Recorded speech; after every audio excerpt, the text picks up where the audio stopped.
are going to do cactuses. I feel like, even though it's humid, I have been so hot this fall, I think of cactuses. So as you can see, in each of these areas are different patterns. And I know sometimes I always have people come up and they're like, well, I can't think of a pattern. What pattern can I draw? Zentangles, if you Google Zentangles on your iPad, it will give you all these patterns. And the idea of a Zentangle is if you're bored and you just doodle on your paper, those are the patterns that you get. I love to doodle.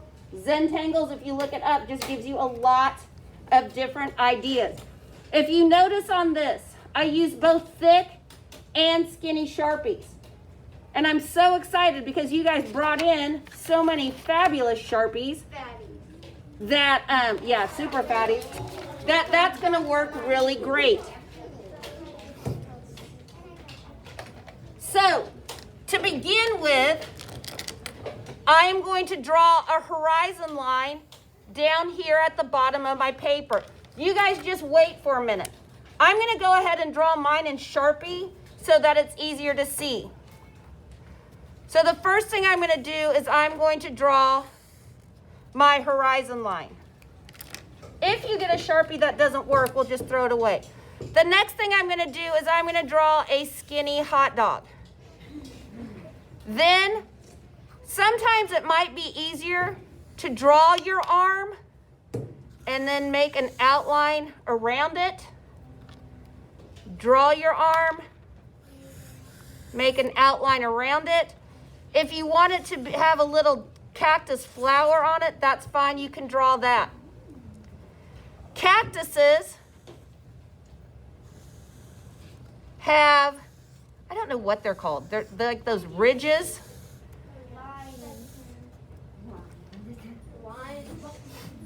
Those lines, but if you see a cactus, you see those things. Then up here, I'm going to draw my sun.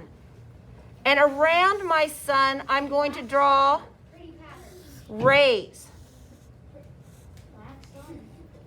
Now, again, it'd be helpful for me if you were watching with your eyes and not your mouth. Even down here, I'm going to give it a couple different layers because I want different places where I can draw. Now, this is one of those projects that in the past people have loved doing because they've loved to do a time lapse of it. So if you want to use your iPad, you can do it for two things. You can either use your iPad to Google Zentangles, or you can use your iPad to make different patterns. When you do your patterns today, don't do them in pencil. If you do it in pencil first and have to trace over in a Sharpie, it will take forever. But you're just going to start to do your patterns.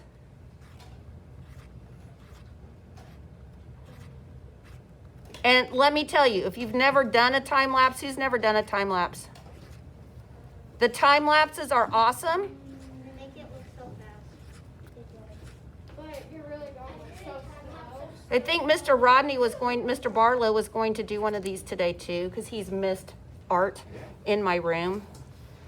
So again, using thick and thin Sharpies. Look at the contrast between that line and this skinny line.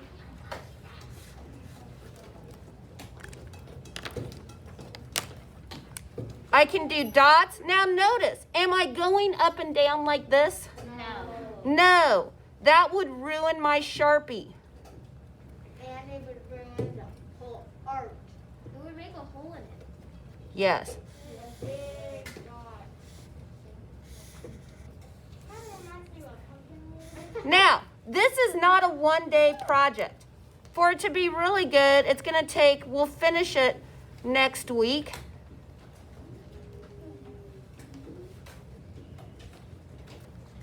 But each shape needs to have a different pattern in it. And again, by looking up at Zentangles, there's so many different patterns that you can come up with on your design to do your finished one. And for those of you that do not have an iPad with you, I have some worksheets that have some different patterns on there. But you can come up with patterns. Maybe your patterns are going to be, I mean, this is just different shapes. Maybe it could be your name, letters in the alphabet, dots, stars, hearts. There are so many things that you could repeat over and over to come up with patterns. The fattest Sharpie I would want you to use is this. And I might use it just to outline my cactus. Some of you guys bought the fattest Sharpie I've ever seen. I don't know what we're going to use those for, but we will not be using that for this project. Okay? So then, today, it's just a Sharpie day. And I'll leave this up as an example that you can look at for some different patterns.